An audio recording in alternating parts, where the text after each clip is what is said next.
오늘은 공감 능력, 이것이 핵심이다. 공감 능력, 이것이 핵심이다라는 제목으로 하나님 말씀 증거하도록 하겠습니다.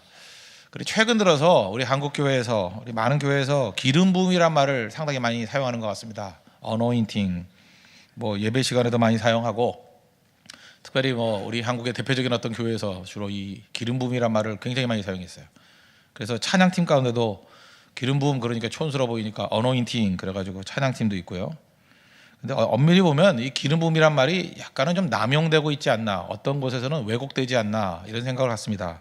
그래서 정확하게 도대체 기름 부음이 어떻게 사용되는 것인가, 그 내용을 한번 먼저 서두로 살피겠습니다. 이 구약에 보면은 기름 부음은 그 지도자에게만 해당되는 얘기입니다. 지도자를 세울 때 쓴 용어입니다. 어노인팅, 기름 부음. 특별히 세 명의 지도자들 있죠. 왕, 제사장, 선지자. 그래서 양의 뿔에다가 기름을 잔뜩 부어가지고 지도자 세울 때 이렇게 부어주는 겁니다. 사무엘상 16장을 보면 다윗이 왕으로 세움받을 때 사무엘 선지자가 와가지고 이렇게 기름 붓잖아요. 왕으로 기름 붓는 거. 그겁니다. 그게 바로 기름 부음이라는 거예요. 무슨 뜻입니까? 이 직분은 하나님께로부터 왔다.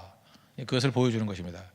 그래서 기름 부음에 대한 모든 조건, 왕, 제사장, 선지자, 이 모든 조건을 다 필요 충분 조건으로 맞추신 분은 예수님밖에 없어요.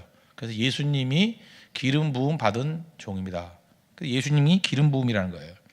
그래서 기름 부음이라는 말에서 나온 게 뭐냐면 기름 붓는다라고 하는 동사가 메사입니다. 히브리어로 메사라는 단어고, 그 기름 부음 받은 사람을 마시아, 그래서 마시아. 그걸 우리는 보통 뭐라고 발음해요? 메시아. 여기서 히브리어로 메시아라는 말은 기름 부은 자, 기름 부음 받은 자. 그러니까 메사라는 단어는 기름 붓다. 굉장히 많이 쓰는 용어예요. 기름 부음, 메사, 기름 부음 받은 자, 마시아 또는 메시아. 그러다가 신약 성경에 쓰여진 게 그리스 아닙니까? 헬라어. 헬라어로 쓰여질 때 이 메시아를 번역을 뭐라고 했냐면 크리스토스라고 번역을 했어요. 크리스토스. 동의어입니다. 그게 그리스도가 된 거죠. 그러니까 그리스도라는 말과 동의어가 뭐예요? 그리스도는 이게 헬라어고 메시아는 히브리어예요. 똑같은 얘기입니다. 기름 부음 받은 자. 그러니까 기름 부음 받은 자는 오로지 예수님께만 쓰여져야 맞는 거죠. 그런데 이것이 우리 예수 믿는 성도들에게 확산이 됐다라고 하는 것들을 보여주는 구절이 있습니다. 그것이 요한일서 2장 27절 보니까 너희는 주께 받은 바 기름 부음이 너희 안에 거하나니. 예수님의 그 능력의 확산을 묘사할 때 주께 받은 바, 예수님께 받은 바 기름 부음이 너희 안에 거하나니, 이런 것이 나와요. 그래서 이거를 근거로 해서 예수님 안에 거할 때 예수님의 기름 부음이 우리에게도 이렇게 전이됐다, 전수됐다, 그런 뜻으로 이해하는 겁니다. 그러므로 성령께 직접적으로 구해가지고 우리에게 기름 부어 주십시오, 기름 부어 주십시오, 그건 제가 볼 때 신학적인 접근은 아닌 것 같고, 더 중요한 건 무엇입니까? 예수님과의 연합이에요. 예수님과 하나됨. 그러니까 in Christ, 그리스도 안에 있으면, 그죠? 누구든지 그리스도 안에 있으면 새로운 피조물이라. 이렇게 그리스도 안에 in Christos, en Christos 이런 표현이 많이 있잖아요. 그럴 때 기름 부음이 이렇게 온다라는 얘기입니다. 근데 이건 다 도외시해버리고 예수님은 빼버리고 성령 하면서 기름 부어달라, 기름 부어달라, 그리고 무슨 이렇게 그릇이나 이런 데다가 다 기름 부어달라, 이런 개념으로만 자꾸 간다 그러면, 예수님이 빠진 기름 부음이라 그러면 그건 제가 볼 때 언어도단이에요. 그건 올바른 접근이 아니라는 것입니다. 그래서 언제나 그죠, 우리의 연약함 가운데 예수님이 그려져야 돼요. 예수님을 통해서 오시는 그 기름 부음, 이게 성경에서 말하는 정확한 기름 부음이 될 수 있다는 것입니다. 그래서 어노인팅 이렇게 얘기하면서 예수님은 전혀 들먹이지 않고 그냥 기름 부음만 잠깐만 얘기한다 그러면, 본질이 알겠지만, 제가 의미는 알겠지만 잘못된 오해로 갈 가능성이 아주 크다는 것입니다. 그리스도와의 연합 속에서 오는 기름 부음, 이게 성경이 말하는 정확한 표현이라는 것입니다. 그럼 우리가 제일 먼저 살필 건 뭐냐면, 불완전함이 완전함에 대한 갈망을 준다는 거예요. 예를 들어서 이제 기름 부음, 그러면 기름 부음 받은 자 중에 하나만 샘플로 들면, 가장 이스라엘 백성들이 접하기 쉬운 사람이 누구였냐면 제사장이었습니다. 선지자는 자주 못 접하잖아요. 왕은, 여러분 왕 만나려고 하면 만날 수 있어요? 잘 못 만나잖아요. 그래서 주로 많이 접하는 게 제사장이거든요. 제사장을 접하게 될 때 사실 기름 부음에서 제일 중요한 게 뭐냐, 제사장의 그 자질 가운데 제일 중요한 게 뭐냐 하면 공감 능력이에요. 공감 능력. 그래서 어떤 사람이 훌륭한 제사장입니까? 백성의 연약함을 공감하고 그 공감한 그 아픔을 가지고 하나님 앞에 나아가는 중보자 역할을 하는 거, 그게 제사장이라는 것입니다. 실제로 이런 제사장 역할을 제일 잘 감당했던 사람이 모세죠. 우리 지난주에 주일 저녁에 살폈잖아요. 신명기 9장 25절 또 출애굽기에도 여러 군데 나오지 않습니까? 이스라엘 백성들이 범죄했습니다. 그래서 하나님께서 멸하겠다. 이스라엘의 운명은 멸망이에요. 근데 그 아픔을 모세는 나는 나고 니네는 니네다. 나는 산에 있었으니까 아무 잘못 없고 너희는 망할 놈이야. 그럼 지도자가 아니죠. 근데 모세는 제사장이에요. 그 백성의 아픔을 가지고 공감하면서 나가잖아요. 공감하면서. 그래서 40주야를 하나님 앞에 엎드렸다 그러죠. 하나님 이 백성을 멸하지 말아 주시옵소서. 건져 주시옵소서. 그게 참 제사장의 모습이라는 거예요. 공감 능력. 이렇게 생각하면 됩니다. 교회 안에서도 무슨 문제가 생기고 어려움이 생기면 이렇게 이분법으로 나누는 사람이 있죠. 이분법은 선악과라 그랬죠. 듀얼리즘은 선악과라고요. 나는 선이고 너는 악이다. 그러니까 예를 들어서 우리는 선한 세력이고 니네는 악한 세력이다. 그러므로 막 공격하고 비판하고 이러는 사람들, 그건 뭐예요? 가짜예요, 가짜. 그냥 마귀가 쓰는 일들이라고요. 느헤미야 보십시오. 자기는 바벨론에 있었는데, 그죠? 이 완전히 뭐 메데파사 거기 있었잖아요. 근데 이스라엘 백성들이 어려움 당하니까 나와 아비집이 범죄했습니다. 저희가 한 거 하나도 없잖아요. 근데 공감하잖아요. 공감. 이스라엘의 아픔을 자기의 아픔으로 공감하고 전체의 죄악을 나의 죄악이라고 공감하고 나가는 능력. 그러니까 그런 지도자죠. 기름 부은 반자. 그래서 이렇게 생각하면 됩니다. 누가 가짜냐? 공감 능력 없는 사람이 가짜입니다. 리더도 마찬가지예요. 공감 능력 없는 리더는 다 죽입니다. 그거는 바리새인에게 없는 게 그거잖아요. 공감 능력이 없잖아요. 나는 선하고 너는 악하다는 거 아니에요. 대표적인 게 세리 바라오면서 나는 저들과 같지 않다. 공감은 전혀 없지요. 구별만 있잖아요. 차별만 있잖아요. 교회에 악한 마귀가 역사하게 되면요, 이런 바리새 형성이 들어온다는 것입니다. 공감은 다 사라져버리고 오로지 나만 선하다, 나만 특별하다. 그리고 여러분들의 마음 가운데도 이 마귀가 역사하게 되면요, 특징이 있습니다. 다 보면 다 이게 쓰레기들 같이 보여요. 그죠? 이런 것들이 장로고, 이런 것들이 집사고, 이런 것들이 목사고. 그 마음 자체가 마귀의 옥토라는 것입니다. 근데 진짜 제사장의 영, 기름 부음이 임하게 되면 공감하게 돼요. 아파하게 되고 부르짖게 되고, 그러면 살리게 된다는 것입니다. 근데 현실로 한번 와보세요. 제사장 그러면 진짜 이렇게 공감하는 제사장이 있냐는 거예요. 현실적으로 없죠. 백성의 문제를 가지고 하나님 앞에서 아파하기보다는 자기 문제도 해결 못해서 허덕이는 제사장들이 얼마나 많습니까? 구약에도 얼마나 많았어요. 뭐 지금도 마찬가지라는 것입니다. 그러므로 우리가 이스라엘 백성들이 느끼는 감정을 알겠죠. 야, 이게 저게 지도자 맞나? 그래서 꼭 필요한 게 뭐냐면, 구약에서 우리 강조하는 게 그거예요. 실망해, 실망. 우린 세상에 대해서 실망해야 됩니다. 율법이 우리에게 주는 게 뭐예요? 실망이라고. 그렇지, 인간이 그런 거지. 그래서 여러분들, 그 바리새주의가 왜 나쁜 거냐면 가짜 희망을 줘요. 가짜. 인본주의는요, 헛된 꿈을 줍니다. 완벽한 지도자가 존재한다. 또 헛된 포장을 해요. 완벽한 척 포장을 해요. 그게 바리새인의 포장 아니에요. 그래서 이 한 80% 90%쯤 되는 가짜들이 나와가지고 잘 포장돼가지고 진짜 제사장 대신 예수님께 나아가는 길을 막아버려요. 속지 말아야 됩니다. 그래서 엄밀히 보면요, 인간에 대한 너무 존경심이 크다 그러는 거, 그건 내가 볼 때 적그리스도일 가능성이 커요. 왜? 포장한 것이. 인간은 그럴 수 없거든요. 다 죄인이기 때문에. 그래서 제사장들을 통해서 구약에서 강조하는 게 뭐냐면 실망하지, 당연한 거야. 그래서 이스라엘 백성들이 항상 마음속에 품는 게 뭐냐면 진짜에 대한 뜨거운 갈망. 그게 메시아 대망입니다. 이사야에서 보면 여기저기서 나와요. 진짜 제사장이 어디 있습니까? 진짜 왕이 어디 있습니까? 진짜 선지자가 어디 있습니까? 그분이 메시아라는 거예요. 그분이 오신다는 거예요. 그분이. 우리 안에도 그 마음이 꼭 있어야 된다는 것입니다. 그래서 진짜 복음으로 가면요, 모든 성도들의 마음 가운데 진짜에 대한 뜨거운 갈망이 생겨요. 우리 예수님 오실 때까지 해결되지 않습니다. 우리 다 그런 마음 가지고 주님 앞에 나아가야 된다는 것입니다. 그래서 하나님 중심적인 것과 아닌 것의 차이점이 이거예요. 하나님을 떠난 사람들은요, 하나님이 중심이 아닌 사람, 자기 의라 그러죠. 자기 의로 무장된 사람들은 그 잘못된 어떤 마음에 들지 않는 제사장들을 향해서 어떻게 얘기를 해요? 비판과 비난을 해요. 그리고 비판과 비난하다 보면 뭐예요? 은근히 자기는 괜찮은 사람이다. 이게 성경에서 말하는 마귀의 종들의 특징이라고요. 그런데 예수님이 나의 마음의 왕이 되시고 하나님 나의 마음의 왕이 되신 분들은 그런 어려움들이 있을 때 뜨거운 열망과 갈망, 목마름이 생겨요. 주님 오시옵소서. 그래서 마라나타 그러잖아요. 주님 오시옵소서. 다르다고요. 뜨거운 갈망으로 가느냐, 비판으로 가느냐. 그러니까 여러분들 부족함들이 다 있을 때 그러므로 주님이 오셔야 돼요. 여기로 가야 된다는 것입니다. 이게 초대교회 성령이 임했을 때 그 예루살렘 교회에 나타났던 현상이라는 것입니다. 그래서 시편 73편 25절 같은 데 보니까 하늘에서는 주의 누가 내게 있으리요 땅에서는 주밖에 내가 사모할 리 없나이다. 우리 찬양 듣죠. There is none like you. 주님 같은 분은 없다고. 목마름이다 목마름. 주님밖에 없습니다. 오직 주밖에 없습니다. 그래서 하나님의 성령이 항상 강하게 역사하게 될 때 나타나는 현상 목마름이에요. 목마름이다. 내가 목마릅니다. 주님 은혜 부어 주십시오. 그래서 요한복음 7장 37절 보니까 예수님께서 말씀하시잖아요. 누구든지 목마르거든 내게로 와서 마시라. 성경에 이른같이 그 배에서 생수의 강이 흘러나오리라. 주님 말씀이에요. 목마른 자만이 주님 만날 수 있습니다. 목마름. 그래서 주의 성령이 주시는 마음이라는 거예요. 우리 교회 안에도 이런 예수님에 대한 목마름이 흘러넘치고 성령에 대한 목마름이 흘러넘치는 믿음의 종 되기를 바랍니다. 그러면 채워주신다는 거예요.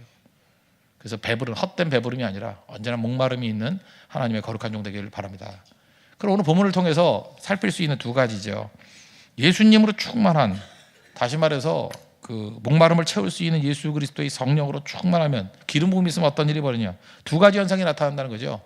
뭐 첫 번째를 말한다 목마름이고, 목마름 다음에 나타나는 현상이 뭐냐면 첫째는 선을 행할 능력을 주시고 마귀에게 눌린 모든 사람을 자유케 하신다는 거예요. 그래서 예수님 안에 연합이 중요한 거예요. 성령의 기름 부음이 있으면요 이 두 가지 현상이 벌어진다는 것입니다. 첫째는 선을 행할 능력을 주신다는 거예요. 38절 다시 보십시오. 하나님이 나사렛 예수에게 성령과 능력을 기름 붓듯 하셨으며 그가 두루 다니시며 선한 일을 행하시고, 옛날 성경에는 뭐 착한 일을 행하시고 그랬습니다. 그러니까 선한 일이란 게 뭐냐, 단순한 일의 개념이 아닙니다. 여기서 선하다는 것은 하나님이에요. 하나님 존재 자체가 선이거든요. 그래서 하나님의 생각, 하나님의 계획, 하나님의 말씀이 모두 선한 것입니다. 여기서 선하다는 건 상대 개념이 아니에요. 누구보다 더 선하다가 아니라 이게 절대 개념이라는 것입니다. 그러므로 죄로 인해서 타락된 인간은 선을 행할 능력이 없습니다. 그게 핵심이에요. 선을 행할 능력이 없어요. 그래서 칼빈주의 5대 강령 중에 하나가 뭐예요? 전적 부패, total corruption. 완전히 썩었어요. 우리는 죄인은요 죄를 짓는 것이 훨씬 자연스럽습니다. 선을 행할 능력이 없어요. 근데 예수님과 연합하면 예수님 선을 행할 능력을 주신다는 것입니다. 그게 바로 뭐예요? 예수님의 생각을 품게 되고 예수님의 계획을 품게 되고 예수님 말씀이 내 안에서 역사하게 된다는 것입니다. 그래서 비로소 예수님과 연합될 때만 비로소 그 기름 부음이거든요. 그 기름 부음이 있을 때만 예수님 같이 선을 행할 능력이 임하게 된다는 것입니다. 그래서 보통 때는 리더 세워놓으면요 예수님과 연합되지 않은 리더들은요 자기 생각대로 리더예요. 자기 생각대로 간사하고 자기 생각대로 교사하고, 그러니까 뭐 열심히 했다가 자기 기분이 문제예요. 기분 좋으면 열심히 하다가 아니면 수틀리면 말아버리고. 그러니까 그게 뭐라 그래요? 리더 훈련이 안 됐다 그러는 거죠. 뭐 그렇게 표현할 수도 있고 아직 멀었다 이렇게 표현할 수도 있는 거고.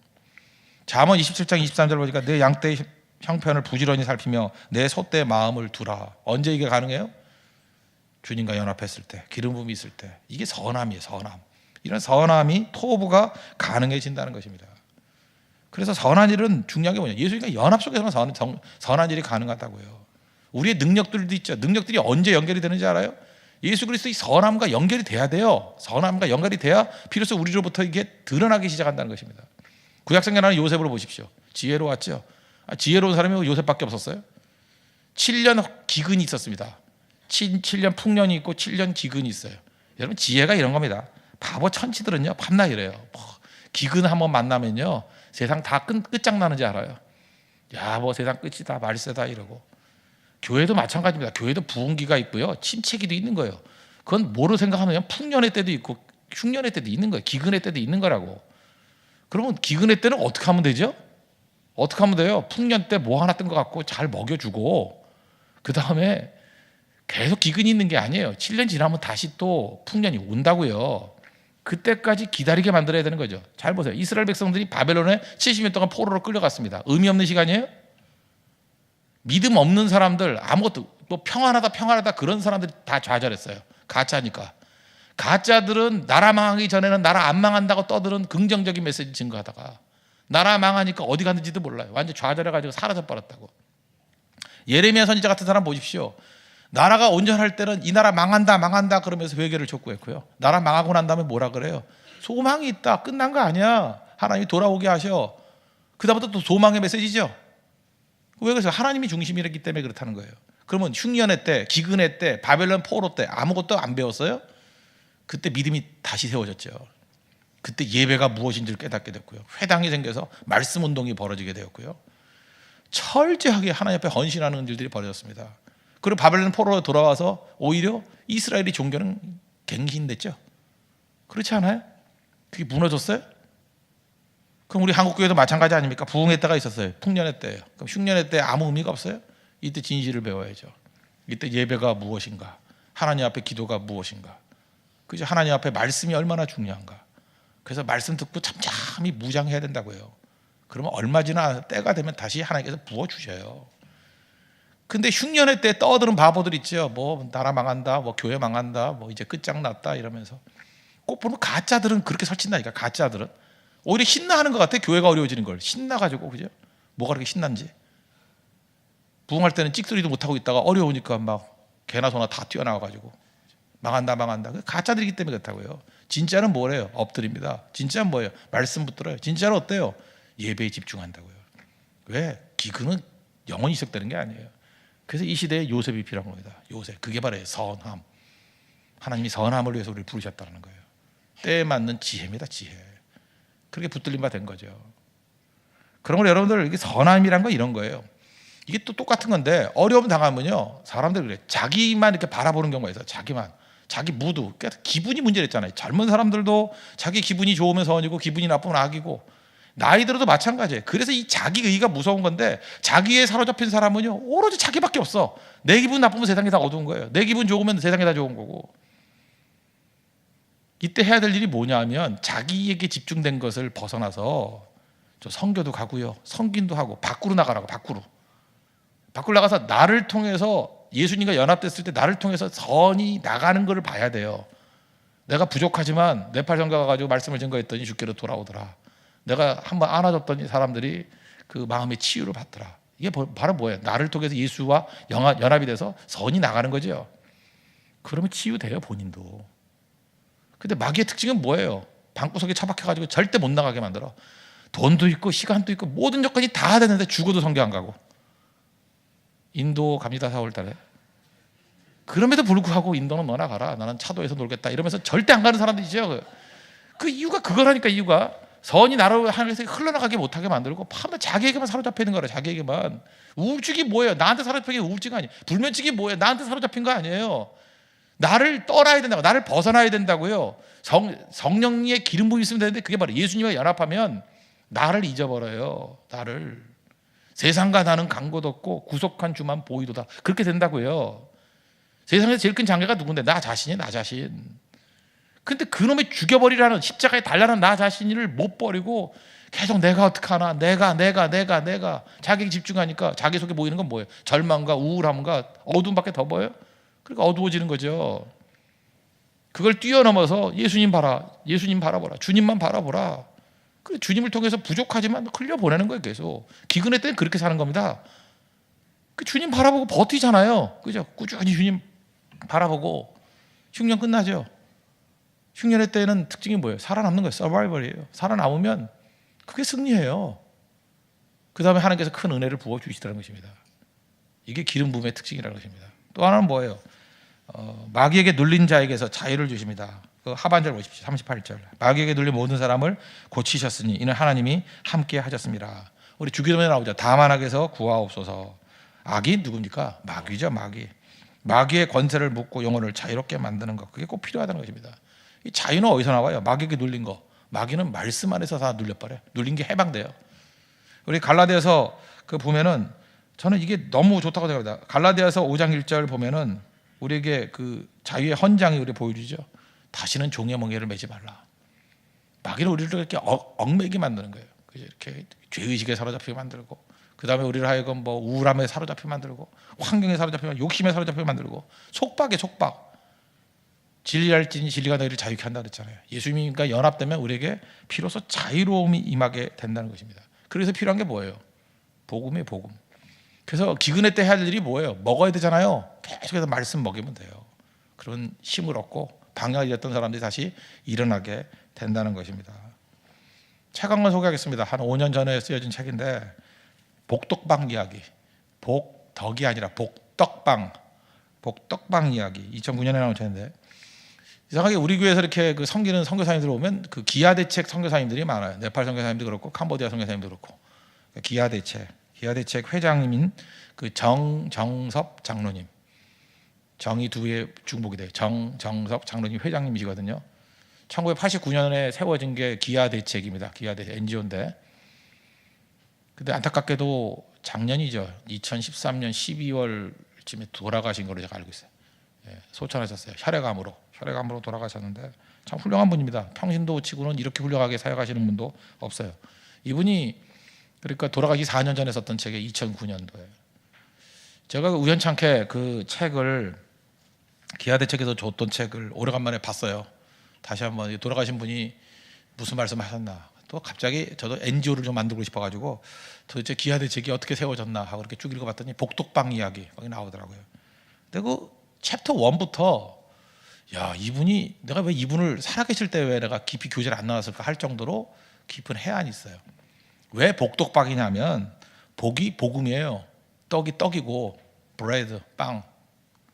챕터 1 이렇게 나와 있습니다. 그냥 있는 소개. 떡과 복음으로 세상을 바꾼다. 챕터 2 떡과 복음이 함께 갈 때 생명은 생명답게 살아난다. 부연 설명하겠습니다. 이분이 주장하는 게 이거예요. 현대 기독교는 사탄의 전략에 속고 있다는 거예요. 첫째, 교회가 속는다는 거예요. 교회는 어떻게 속느냐? 떡은 교회가 전하는 내용이 아니다. 복음만 전해야 된다. 그래서 교회는 복음만 전한다는 거예요. 떡이 뭡니까? 일종의 구제사역이죠. 떡 나눠주지 않는다는 거예요. 그러다 보니까 빛을 잃었고 그러다 보니까 소금의 짠맛을 잃었고 그러다 보니까 영향력을 잃었다. 그게 전제고 두 번째. 그래서 교회가 사명을 감당하지 못하니까 그 틈새가 있죠. 틈새. 교회가 떡 사역을 못하니까 그 틈새로 막 우후죽순으로 나타나기 시작한 게 기독교 NGO라는 거예요. 기독교 NGO가 나타나가지고 이제는 떡을 나눠주기 시작합니다. 그랬더니 많은 사람들이 교회가 하지 못한 역할을 기독교 NGO에서 하기 시작했어요. 목발 역할을 하는 거라고요. 그래서 자기도 기독교 NGO지만 약점이 있다는 거예요. 그게 바로 뭐냐? 떡만 전하고 복음을 또 도외시한대. 기독교 NGO는. 우리 사명은 떡만 전하는 거야. 그래서 떡만 나눠주고 지난번에 어떤 NGO가 같이 일했는데 그 말씀을 전하지 말자 그러더라고요. 말씀을 전하지 않아야 이 사역이 오래가고 말씀을 전하지 않아야 뭐 여러 단체가 합쳐진다. 뭐 이런 얘기. 그래서 제가 그냥 조용히 듣고만 있었어요. 아 이렇게 하는 사역도 있구나. 그분도 이제 사역자인데 그렇게 하더라고요. 그래서 믿는 사람 믿지 않는 사람이 다 모여가지고 기독교 NGO는 아닌 것 같은데 하여튼간에 그렇게 사역을 하다가 주로 모인 분들은 기독교인들이 많이 있는 것 같고 이게 또 문제라는 거예요. 기독교 NGO가 떡만 전하고 복음을 전하지 않아가지고 빛을 잃었고 소금의 짠맛을 잃었고 생명의 영향력을 잃게 되었다. 그러므로 같이 얘기합니다. 교회나 기독교 NGO 다 정신 차려야 되는데 떡과 복음은 같이 전해야 된다는 거예요. 제가 이제까지 하고 싶었던 얘기들이 거기서 다 확 들어오더라고요. 아 이분이 이래서 기아대책이 조용하게 떡 사역하는 같이 보이는데 가보면 말씀이 살아있어요. 다들 정말 괜찮은 단체구나 이런 생각을 하게 되었다는 거예요. 균형이 중요하다는 거예요. 근데 이런 지혜를 누가 줘요? 성령의 기름 부음이 있을 때. 예수님과 함께 갈 때 예수님이 항상 이렇게 했죠. 예수님 떡도 주셨지만 떡만 줬어요? 복음을 항상 증거하셨고 복음 증거하시는 백성들에게 항상 야 복음이 중요하지 뭐 굶어 죽어야지 그랬나요? 오병이어 기적을 통해서 먹이시기도 하고 항상 두 가지가 같이 가게 되었다는 것입니다. 이게 주의 성령께서 우리에게 주시는 능력이라는 거예요. 이런 지혜를 가지고 우리 인간의 지혜를 갖고는 한계가 있습니다. 주의 성령께서 주시는 그 지혜 가지고 온전하게 일어설 수 있는 우리 하나님의 거룩한 백성 되기를 바랍니다. 그게 우리의 사명입니다. 이 사명 이루기를 축원합니다. 모두 다 자리에서 일어나겠습니다. 완전하신 나의 주 찬양하겠습니다.